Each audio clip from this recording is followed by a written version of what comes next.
Hello friends, Assalamu alaikum. Welcome to Buds to Bloom. இன்னைக்கு நம்ம பார்க்க போறது ரொம்பவே சுலபமான Semiya Bytes, Vermicelli Bytes ன்னு கூட சொல்லலாம். ரொம்ப சுலபமான ஒரு ஸ்நாக்ஸ், அதே சமயம் பசங்களுக்கு ரொம்ப பிடித்தமான ஒரு ஸ்நாக்ஸ். எல்லாத்துக்குமே ரொம்ப பிடிக்கும். வெறும் 3 பொருள் மட்டும் போதும். வாங்க எப்படி செய்யறதுன்னு பாப்போம். இன்னைக்கு நான் இதுக்கு என்ன பண்ணிருக்கேன்னா, நார்மலா இருக்க அணில் சேமியா எடுத்துர்க்கேன். நீங்க எந்த சேமியா வேணாலும் யூஸ் பண்ணலாம். அணில் தான் யூஸ் பண்ணனும் இல்ல. நான் ஏன் அணில் சேமியா எடுத்துர்க்கேன்னா நல்ல மெல்லிசா இருக்கு, அதுக்காக தான் எடுத்துர்க்கேன். நீங்க வந்து உங்ககிட்ட என்ன சேமியா இருக்கோ அதை எடுத்துக்கங்க. அந்த சேமியா எடுத்துட்டு நம்ம என்ன பண்ண போறோம்னா லைட்டா அதை உடைச்சு விட்டுக்கங்க. நீளமா இருந்துச்சுனா அதை உடைச்சுக்கங்க. பவுடர் ஆயிர கூடாது. இப்போ அதுல ஒரு 50 கிராம் அளவு பட்டர் போட்டுக்கோங்க. இது வந்து ஒரு 3 டேபிள்ஸ்பூன் அளவு வரும். நீங்க ஸ்பூன்ல எடுத்து பாத்தீங்கன்னா 3 டேபிள்ஸ்பூன் அளவு வரும். இந்த பட்டர் போட்டு லைட்டா இது வந்து மெல்ட் ஆற வரைக்கும் வெயிட் பண்ணுங்க. அதுக்கு அப்புறம் ஒரு சைடுல நமக்கு நம்மளோட சேமியாவையும் சேர்த்துருங்க. சேமியா வந்து நான் வந்து ஒரு 100 கிராம் அளவு எடுத்துர்க்கேன். இப்போ இந்த பட்டர் சேமியா இது ரெண்டும் நல்லா மிக்ஸ் ஆற வரைக்கும் நம்ம வந்து வெயிட் பண்ணுவோம். இப்போ சேமியாவோட நல்லா அந்த பட்டர் பாருங்க நல்லா மெல்ட் ஆகுது. நம்ம அதுக்குள்ள சேமியாவையும் நல்லா வறுத்துக்கணும். ஏற்கனவே வறுத்த சேமியா நீங்க பண்ணி வச்சிருந்தாலும் சரி, அதை இன்னொரு டைம் வறுத்துக்கணும். பாக்கெட்ல வந்து ரோஸ்டட்னு போட்டுருந்தாலும் இந்த மாதிரி ஒரு பொன்னிறம் வர்ற வரைக்கும் நீங்க வறுக்கணும். இந்த மாதிரி கலரே இருந்தாலும் நீங்க பட்டரோட சேர்த்து கொஞ்சம் இந்த மாதிரி பண்ணனும்.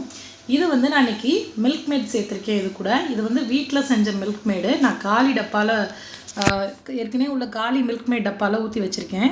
எப்படி மில்க் மேட் செய்யறதுங்கற வீடியோ நான் ஆல்ரெடி போட்டுருக்கேன், கண்டென்ஸ்ட் மில்க். அதை நீங்க டிஸ்கிரிப்ஷன்ல லிங்க் தரேன், செக் பண்ணி பாருங்க. பட்டர், சேமியா, கண்டென்ஸ்ட் மில்க் இது மூணு தான் வந்து இந்த ரெசிபிக்கு தேவையான பொருள். பாத்தீங்கன்னா இது வந்து நம்ம ஒரு 4 நிமிஷம் வரைக்கும் வெயிட் பண்ணனும். கண்டென்ஸ்ட் மில்க் கூட நல்லா மிங்கிள் ஆகணும். உங்களுக்கு இது வந்து நல்லா அதிலே ஆல்ரெடி சேமியா வந்து மொறுமொறுன்னு இருக்குலையா, அந்த மொறுமொறுப்பு தன்மை வந்து கொஞ்சம் சாஃப்ட்டா மாறணும். நமக்கு அப்பதான் சாப்பிடுறதுக்கு நல்லா இருக்கும்.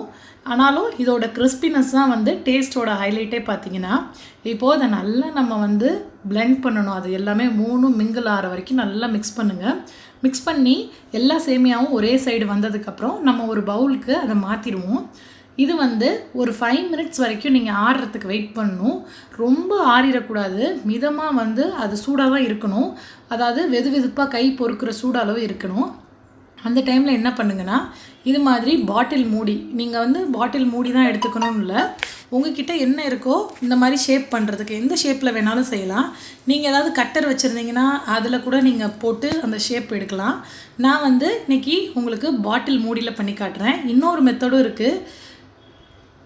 இப்போ உங்களுக்கு எடுக்க வந்துருச்சு. இந்த மாதிரி ஒரு கரண்டி எடுத்துக்கங்க. கரண்டில கொஞ்சமா நெய் தடவிட்டு, இல்லனா அந்த பாத்திரத்துல ஒட்டி இருக்கும் பட்டர் அதே தடவிட்டு இந்த மாதிரி கரண்டில வச்சு நல்லா 2 தடவை தட்டினீங்கன்னா அப்படியே வந்துரும். ரொம்ப கஷ்டமாலாம் இருக்காது. ஏன்னா நம்ம நெய் ஏதாவது தடவிட்டு பண்ணோம்னா சுலபமா வந்துரும். இதே மாதிரி இருக்கிற எல்லாத்தையும் நான் இப்போ செய்ய போறேன். கரண்டில பண்றது பாட்டில் கேப்போட ஈஸியா இருக்கும். இந்த டப்பர்வேர் பாட்டில் பெரிய பாட்டில் இருந்ததுன்னா நீங்க அதுல கூட பண்ணலாம். அது இன்னும் ஈஸியா இருக்கும். இது பாத்தீங்கன்னா நல்ல கிரன்ச்சியா சாப்பிடுறதுக்கு சூப்பரா இருக்கும். பசங்க விரும்பி கேட்பாங்க. நார்மலா இருக்க அணில் சேமியாவை இப்படி ஒரு ரெசிபியா மாத்த முடியும். ட்ரை பண்ணி பாருங்க. உங்க எல்லாத்துக்கும் பிடிக்கும். இது மாதிரி சேமியா வெரைட்டிஸ்ல இன்னும் நிறைய ரெசிபீஸ் இருக்கு. நான் வந்து அந்த ரெசிபி எல்லாம் ஒண்ணொண்ணா நான் வந்து கட்டாய வீடியோ பண்ணி போடுறேன். இந்த ரெசிபி வெர்மிசெல்லி பைட்ஸ், சேமியா பைட்ஸ் எப்படி வேணா சொல்லலாம். இதை ட்ரை பண்ணிட்டு சாப்பிட்டு பாருங்க, ரொம்ப பிடிக்கும். இந்த ரெசிபி உங்களுக்கு பிடிச்சிருந்துச்சுனா நம்மளோட சேனல் பட்ஸ் டு ப்ளூம்க்கு சப்ஸ்கிரைப் பண்ணிக்கோங்க. அந்த பெல்ல கிளிக் பண்ணீங்கன்னா நான் போடுற எல்லா வீடியோ நோட்டிஃபிகேஷனும் உங்களுக்கு உடனே வரும். நீங்க நம்ம சேனல் வீடியோவை இன்ஸ்டன்ட்டா பார்க்கலாம். Thank you.